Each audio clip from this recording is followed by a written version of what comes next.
Hi, today I'm going to show you how to undo changes in Google Slides. So for example, I'm going to insert here a text box. I will insert here maybe something like that. I type here it is simple text box. Then maybe I will add here a shape. For example, I go to insert tab, I go to shape and I select here shapes. And for example, I draw here a rectangle. I will insert it somewhere here. And suddenly I want to undo the changes. So if I want to do it, I need to go to Edit tab and I need to click on Undo.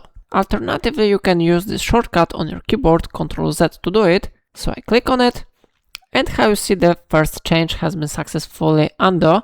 If you want to undo another one change, you need to repeat this action, or you can use shortcut Ctrl Z to do it. Then it will be undo, yes. So how you see, we can click it multiple times, and after that all changes should be undo. So it is how it works. If I helped you to do it in Google Slides, remember to like this tutorial and subscribe my channel. Please let me know in comment if it's a problem.